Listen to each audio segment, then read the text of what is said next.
बच्चों उम्मीद करता हूं आपको प्राइस इलास्टिसिटी ऑफ डिमांड के मुताबिक इस पूरी वीडियो में सब चीजें समझ आई होंगी कि इलास्टिसिटी ऑफ डिमांड और प्राइस इलास्टिसिटी ऑफ डिमांड में क्या फर्क है। फिर इसके बाद मैंने आपको प्राइस इलास्टिसिटी मेजर करने का फॉर्मूला, कैलकुलेशन, उसके नेगेटिव साइन की इंपॉर्टेंस, सिग्निफिकेंस, फिर उससे आगे उसकी डिफरेंट जो टाइप्स हैं वो बताई और उसको मेजर करने का तरीका का। फिर मैंने उसके बाद आपको उसके दो डिफरेंट फार्मूला जो है मिड पॉइंट और परसेंटेज मेथड वो करवाया। अब ये price elasticity of demand complete हो गया। बहुत सारी इंफॉर्मेशन मैंने आपको इस फार्मूले के मुताबिक दे दी। Demand is a function of price, income, taste, PR, related price, ये मैंने आपको करवा दिया। इसका नाम हमने रख दिया प्राइस इलास्टिसिटी ऑफ डिमांड। अब जो टॉपिक आप अपने बोर्ड पर देख रहे हैं वो है इनकम इलास्टिसिटी। तो बच्चों अब मेरा ख्याल है कि आपको ये चीज समझ आ गई होगी कि इलास्टिसिटी मेजर करना कोई मुश्किल काम नहीं है। इनकम इलास्टिसिटी भी सेम कैटेगरी से, सेम पैटर्न से फाइंड की जा सकती है। कहता है like price elasticity we can measure elasticity of other determinants of demand as well. Income elasticity definition देखें, how much the quantity demanded response to a change in its income. पहले यहां प्राइस था, अब क्या वर्ड आ गया? Income. Responsiveness to change in demand to 1% change in its income. तो price की जगह सिर्फ और सिर्फ क्या वर्ड आया? इनकम। और इनकम को रिप्रेजेंट करते हैं वाई से, तो फॉर्मूला भी सेम फॉर्मूला यूज करेंगे। जहां पी आया था, पी की जगह मैं वाई का फॉर्मूला यूज करूंगा। लुक एट दिस बच्चों, delta Q over Q multiply by, same formula है, आप इसे ऐसे लिख लें, delta Q over delta Y over Y. तो ये वही फॉर्मूला है, सिर्फ ई पी की जगह ई वाई आ गया। अच्छा, इनकम के साथ रिलेशन क्या होता है? पॉजिटिव। इनकम बढ़ी तो डिमांड भी क्या हो गई? बढ़ गई। इनकम में कितना चेंज आया? 1000 का। डिमांड में कितने का चेंज आया? 100 का। Delta Y 1000, delta Q 100। आप इस फार्मूले में वैल्यूज लगाएं, या आपका आंसर इक्वल टू 1 आएगा, या आपका answer equal to less than 1 आएगा, या ग्रेटर देन 1 आएगा। वो आप बच्चों ने खुद मेजर करना है, क्योंकि ये चीजें मैं आपको करवा चुका हूं। तो इनकम इलास्टिसिटी के बाद हम एक और डिटरमिनेंट की तरफ जाते हैं, प्राइस ऑफ रिलेटेड गुड्स। ये मुख्तलिफ इलास्टिसिटीज मेजर करके दे रहा हूं। इसका दूसरा नाम है क्रॉस इलास्टिसिटी। बच्चों मैंने एक स्टेटमेंट लिखी है, वो जरा स्टेटमेंट पढ़े क्या है। स्टेटमेंट क्या है? What would be the effect on Pepsi demand. Pepsi की डिमांड पर क्या फर्क पड़ेगा? कब? If the price of Coca Cola increases. सबसे पहले देखें, पेप्सी और कोक दोनों एक दूसरे का सब्स्टिट्यूट अल्टरनेट है या नहीं है? जी शाबाश, दोनों एक दूसरे का अल्टरनेट है, सब्स्टिट्यूट है। मैंने ये लिखा कि पेप्सी कमोडिटी की डिमांड पर क्या असर पड़ेगा अगर कोका कोला की प्राइस बढ़ जाए। तो सोचें, जब कोका कोला की प्राइस बढ़ेगी तो बहुत सारे लोग कोका कोला को महंगी होने की वजह से उसकी डिमांड कम करेंगे, और वो लोग किधर को मूव करेंगे? पेप्सी की तरफ। और पेप्सी की डिमांड क्या हो जाएगी?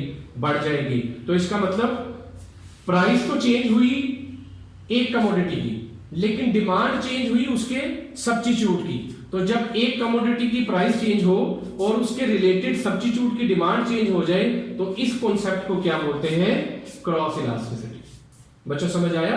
एक कमोडिटी की प्राइस चेंज होती है और उसके सब्स्टिट्यूट की डिमांड चेंज हो जाए, तो इसे जो है क्रॉस इलास्टिसिटी बोलते हैं। फार्मूला वही है, लेकिन उसमें पहले फार्मूले में एक ही कमोडिटी होती थी, इसमें दो कमोडिटी है, एक की प्राइस चेंज होनी है, एक की कमोडिटी चेंज होनी है। तो थोड़ा सा फार्मूला देखें क्या चेंज हुआ होगा, वो पढ़ के लिखें। डेफिनेशन के बाद, परसेंटेज चेंज इन डिमांड किसकी?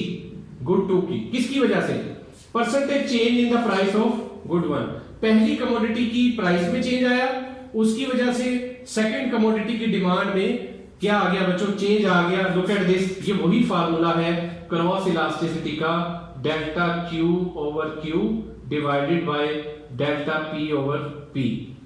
सिर्फ इस फार्मूले में फर्क क्या करना है? गुड 1 की प्राइस आपने इधर ए लिख देना है कि आपने पहली कमोडिटी की प्राइस ली है, और दूसरी कमोडिटी की आपने क्या ली है बच्चों? क्वांटिटी ली है। तो जब आप इस तरह इसके साथ ए और बी लिख देंगे, और आप ऐसे भी लिख सकते हैं, यहां ए लिख लें, और यहाँ क्या लिख दें, बी लिख दें। ये वैल्यूज भी ठीक है, इधर 2 की जगह 1 हो जाएगा और इधर 1 की जगह क्या हो जाएगा। तो ये फॉर्मूला बनाना आपके अपने हाथ में है, आप जैसी टेक्निक यूज करना चाहते हैं उसके मुताबिक आप फॉर्मूला बनाएंगे। तो अभी जो मैंने बनाया फॉर्मूला मैं वही लिखा रहने देता हूं, उसके मुताबिक आपकी प्राइस ऑफ गुड 1, ए की प्राइस चेंज होनी है और बी कमोडिटी की क्वांटिटी चेंज होनी है। तो बच्चों मैं आपको एक टेबल बनाकर दिखाता हूं, उसके हवाले से एक तरफ आप प्राइस लिख लें, एक तरफ आप डिमांड लिख दें और ए कमोडिटी लिख दें और बी गुड लिख दें। ए में फर्ज करें आपने लिख दिया पेप्सी,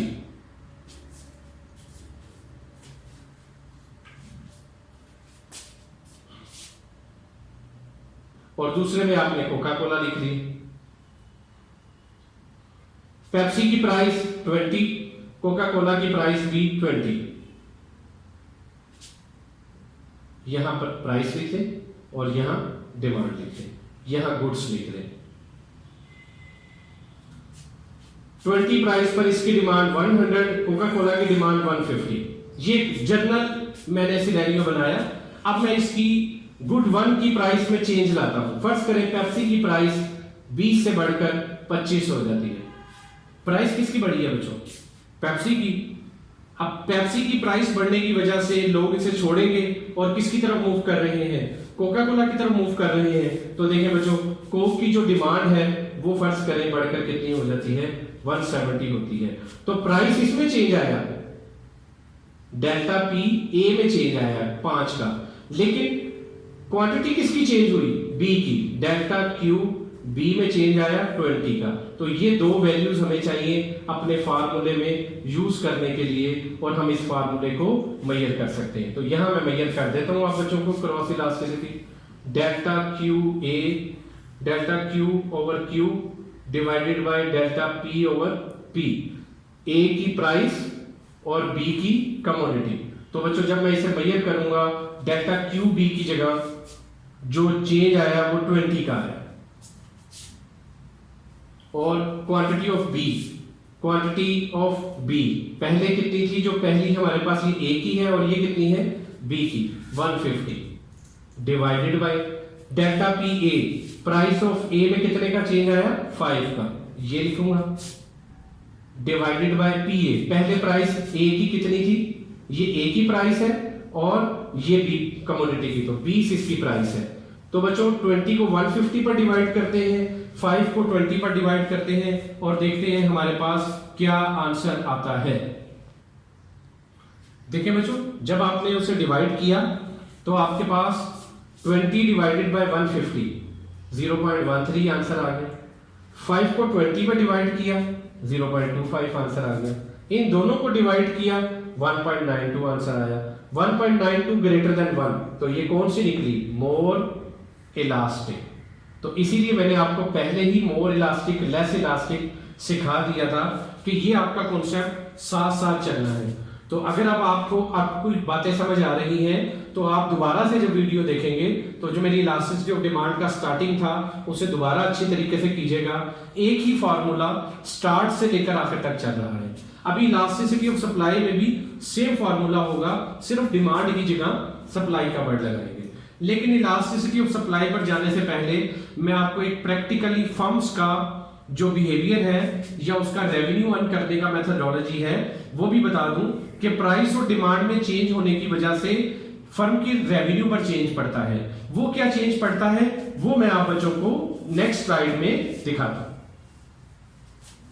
उसे हम बोलते हैं total revenue and elasticity, price elasticity and total revenue. देखिए बच्चों, टोटल रेवेन्यू का बड़ा सिंपल सा फार्मूला होता है प्राइस इनटू क्वांटिटी।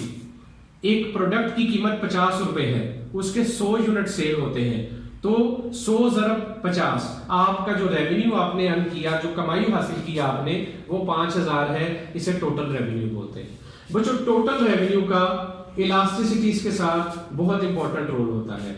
अगर आपकी इलास्टिसिटी नॉर्मल है तो रेवेन्यू उसके मुताबिक आएगा। अगर आपकी इलास्टिसिटी स्टूडेंट्स लेस इलास्टिक है तो उसमें रेवेन्यू में क्या फर्क आएगा। अगर आपकी इलास्टिसिटी मोर इलास्टिक है तो फिर आपके रेवेन्यू पर क्या फर्क पड़ेगा, ये डिपेंड करता है नेचर ऑफ गुड पर। जैसी गुड होगी फिर पॉलिसी मेकर्स को ये देखना होता है कि जो चीज आप प्राइस चेंज करने लगे हैं वो लेस इलास्टिक है, मोर इलास्टिक है या यूनिट इलास्टिक है। फॉर एग्जांपल घी की प्राइस अगर गवर्नमेंट चेंज करना चाहती है या जो सेलर है वो चेंज करना चाहते हैं तो वो सबसे पहले देखेंगे घी किस कैटेगरी में आता है, मोर इलास्टिक में आता है या लेस इलास्टिक में आता है। तो बच्चों घी जो है वो नेसेसिटी है और necessity of life less elastic में आती है। लेस इलास्टिक की डेफिनेशन ये है कि प्राइस में थोड़ा भी चेंज आएगा या ज्यादा चेंज आएगा और डिमांड में उसके मुकाबले में कम चेंज आएगा। तो वो प्राइस में ज्यादा भी चेंज करेंगे तो उन्हें पता है डिमांड में उसके मुकाबले में कम चेंज आएगा, इसे हमने लेस इलास्टिक का नाम दिया था। तो फिर उनके टोटल रेवेन्यू पर भी कुछ इफेक्ट पड़ेगा।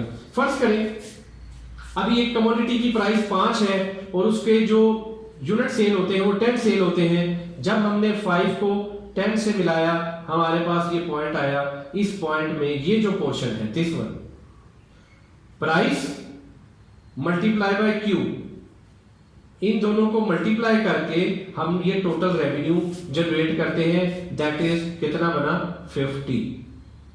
ये वो सिंपल सा टोटल रेवेन्यू का फार्मूला है जो हम इसी डिमांड के डायग्राम में से निकाल सकते हैं। इसका यूज क्या है वो मैंने आपको अगली डायग्राम में सिखाया। देखिए बच्चों ये एक डायग्राम है, कौन सी, फ्लैटर, कौन सी है याद करें, नॉर्मल इलास्टिक नहीं है, इन इलास्टिक भी नहीं है, ये मोर इलास्टिक। कोई ऐसी कमोडिटी है जो मोर इलास्टिक है, उसकी प्राइस थी 4 और उसके कितने यूनिट मार्केट में सेल हो रहे थे 50।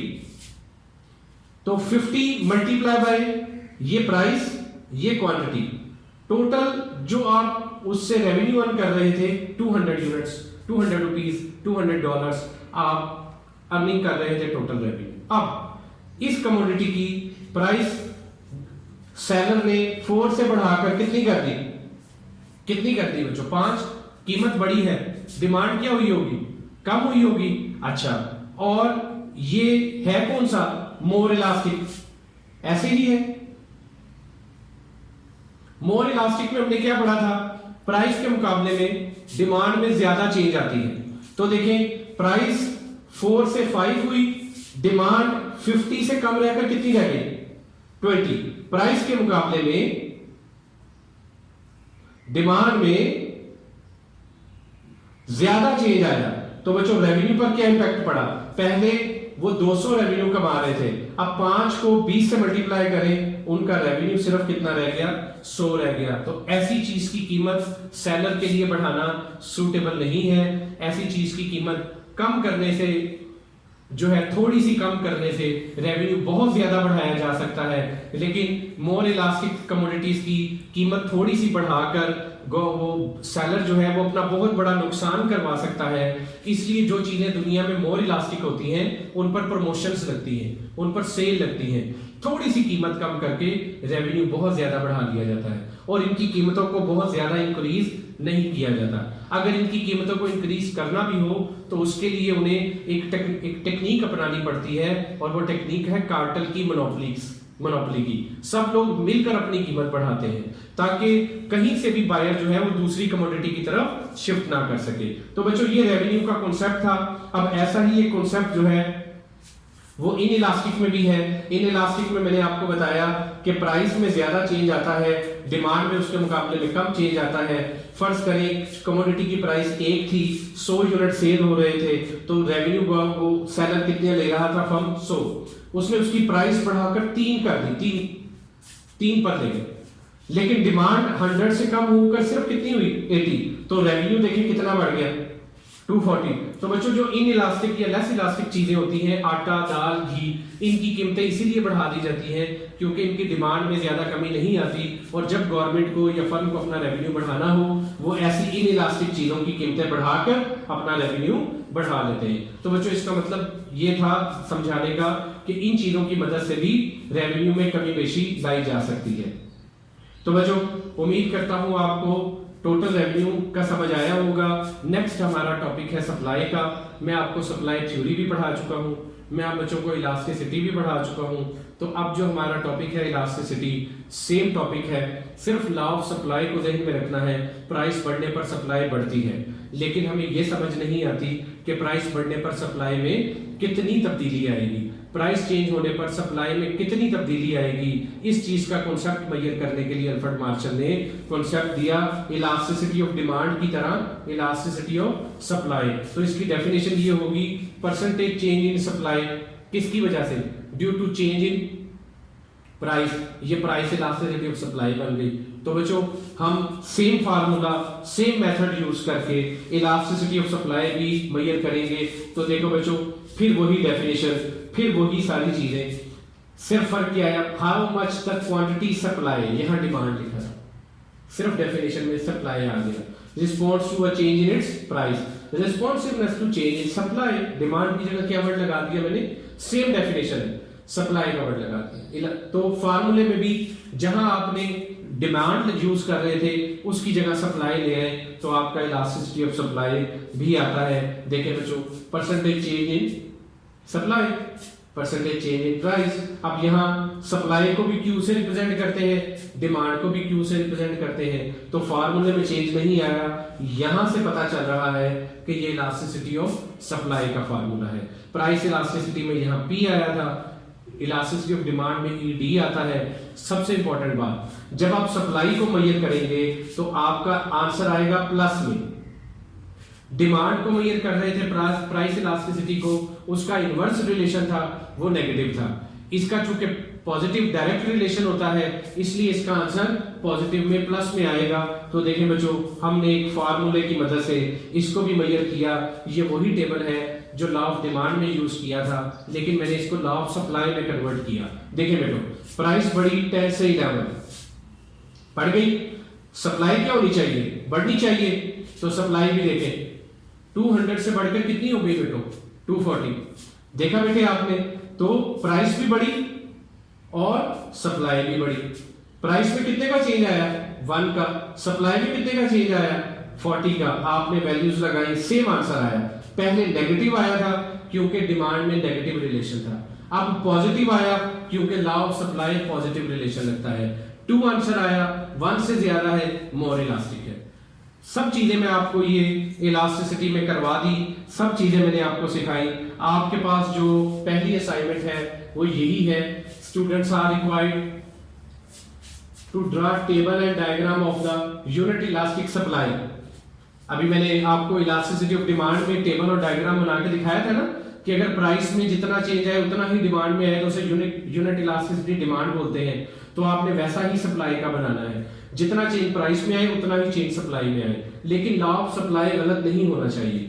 सेम इन इलास्टिक, इलास्टिक और ये जो है वो परफेक्टली, और इन इलास्टिक जो इनफाइनाइट है, इनको आपने रिप्रेजेंट करना है। उसके बाद बच्चों मेरी तरफ से आप बच्चों को जो है वो गुड बाय। मैंने आपको जो टॉपिक करवाया आज, मैंने आपको कंप्लीट और डिटेल टॉपिक करवाया, चाहे बच्चे ग्रेजुएशन के हैं, चाहे मास्टर्स सब्जेक्ट को बिलोंग करते हैं, चाहे ये बच्चे इंटरमीडिएट लेवल के हैं। इलास्टिसिटी चेंज नहीं होती। इलास्टिसिटी के जो कॉन्सेप्ट्स मैंने आपको करवाए वो मैंने बहुत ही मुख्तलिफ बुक्स से स्टडी करके आपको जो है वो टॉपिक करवाए हैं। उम्मीद करता हूँ आपको ये तमाम चीज़ें समझ आई होंगी। असाइनमेंट आप बच्चों ने बनानी है। इस असाइनमेंट के बाद नेक्स्ट अब हमारा जो काम है वो हमारा प्रैक्टिकल इंपॉर्टेंस है इलास्टिसिटी का, वो मैं अब आपको नेक्स्ट लेक्चर में उसको सिखाऊंगा। लेकिन आप जो है सबसे पहले ये जो असाइनमेंट है सप्लाई की वो प्रिपेयर करेंगे, और इसमें जो मैंने कुछ चीज़ें आपको यहाँ रफली करके दी उनकी प्रैक्टिस करेंगे। अगर आपको कोई चीज़ समझ ना आए तो आप मुझे कमेंट करें, आप मुझे व्हाट्सएप पर, एडमोडो पर, गूगल क्लासरूम में, जूम पर, तमाम जगहों पर जो है ये चीज़ें पूछ सकते हैं। मेरा ईमेल आईडी और मेरा फ़ोन नंबर मौजूद है। अगर कोई स्टूडेंट मेरे कॉलेज के अलावा है तो वो मुझे कॉल कर सकते हैं, मुझे मेल करके या व्हाट्सएप पर जो है मुझे टेक्स्ट कर सकते हैं। कोई भी चीज़ जो आप बच्चों को नहीं समझ आती इकोनॉमिक्स से रिलेटेड, आप मेरे से पूछें, इंशाल्लाह मैं आपको उसको सेटिस्फैक्टरी रिप्लाई करूंगा। तो बच्चों मेरी तरफ से स्टे सेफ, स्टे होम, अल्लाह हाफिज।